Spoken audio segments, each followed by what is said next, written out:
जिसमें अजीब प्रतीकों से खुदाई की गई थी। वह उसकी ओर खींचती गई, लेकिन उसे खोलने की इच्छा को रोक लिया। कुछ इसके बारे में गलत लग रहा था। जैसे जैसे दिन बीतते गए, क्लेयर कुटिया में बस गई, लेकिन अजीब घटनाएं होने लगीं। रात के समय उसे गलियों में धीमी फुसफुसाहट सुनाई देती थी, जैसे समझ के दायरे से परे। कभी कभी उसे ऐसा महसूस होता था कि कोई मौजूद है जो उसकी नजर से बाहर है, एक छाया जो उसकी त्वचा को छू रही है।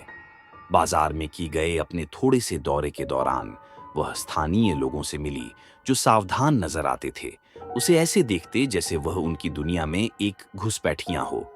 अपनी दादी के अतीत के रहस्य को खोजने का दृढ़ संकल्प लिए क्लेयर ने शहर के पुस्तकालय में घंटों बिताए।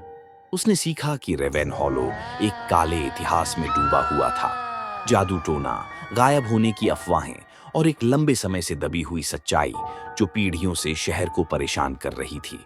जितना अधिक उसने सीखा, उतना ही उसे एक छिपी हुई विरासत का बोझ अपने ऊपर महसूस हुआ। एक तूफानी रात, एक अप्रत्याशित आवेश से प्रेरित होकर क्लेयर ने अंततः उस अलंकारिक बॉक्स को खोला जिसे उसने पाया था। अंदर एक पुरानी धुंधली डायरी थी जो उसकी दादी की थी, जिसमें अजीब प्रविष्टियां थीं। जैसे ही उसने पढ़ा, उसने सीखा कि एक प्राचीन अनुष्ठान था जिसका उद्देश्य एक दुष्ट आत्मा को बांधना था जो शहर को आतंकित कर रही थी। एक आत्मा जो उसकी कुटिया की दीवारों के भीतर कैद थी। भाग 3, सामना करना। जैसे जैसे अंतिम प्रविष्टि एक भयानक विवरण में बदल गई, आत्मा के जागने का वर्णन करते हुए कमरे का तापमान अचानक गिर गया और क्लेयर की सांस भाप में बदल गई। फुसफुसाहटें तेज हो गईं, उसके कानों में कराहती आवाजें भर गईं। डर के मारे उसने देखा कि परछाइयां कमरों के कोनों में इकट्ठा हो रही थीं, एक काली निराकार आकृति बनाते हुए। दिल तेजी से धड़क रहा था। क्लेयर ने महसूस किया कि आत्मा अब और कैद नहीं थी, वह मुक्त थी और क्रोधित थी।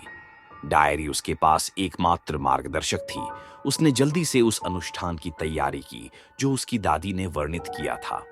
मोमबत्तियां टिमटिमा रही थीं, जैसे उसने उन्हें एक सर्कल में व्यवस्थित किया।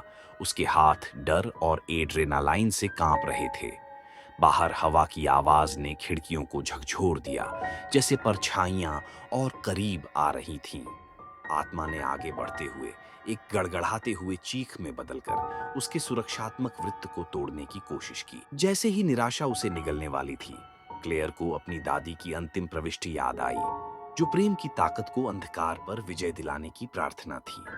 नए संकल्प के साथ उसने अपने जादू के उच्चारण को बदल दिया। उस प्रेम को बुलाने लगी जो कभी कुटिया को भरता था। अपने बचपन की हंसी की यादें उसके मन में गूंजने लगीं।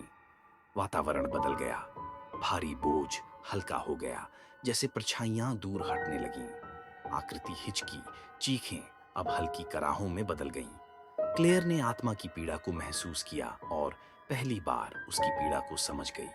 ये केवल एक राक्षस नहीं था, ये एक खोई हुई आत्मा थी जो कष्ट में कैद थी। एक अंतिम ऊर्जा के साथ क्लेयर ने आत्मा के बंधन को तोड़ दिया। उसकी आवाज स्पष्ट और दृढ़ थी। अंधकार ने एक अंतिम बार चीखा, चमकते प्रकाश में टूटकर गायब हो गया। कमरे में सन्नाटा छा गया। क्लेयर अकेले मोमबत्तियों की हल्की रोशनी में खड़ी थी।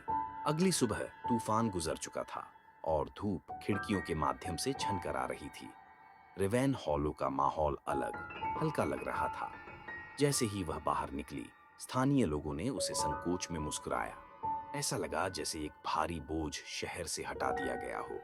क्लेयर ने फैसला किया कि वह रेवेन हॉलो में रहेगी, कुटिया को शांति की तलाश करने वालों के लिए एक आश्रय में बदलते हुए। जैसे ही वह जंगलों में चलती थी, उसे अब भी अतीत की गूंज सुनाई देती थी, लेकिन अब वह उसे डर नहीं देती थी। इसके बजाय वे प्रेम, सहनशीलता और मानव आत्मा की स्थायी शक्ति की कहानियां फुसफुसाती थीं।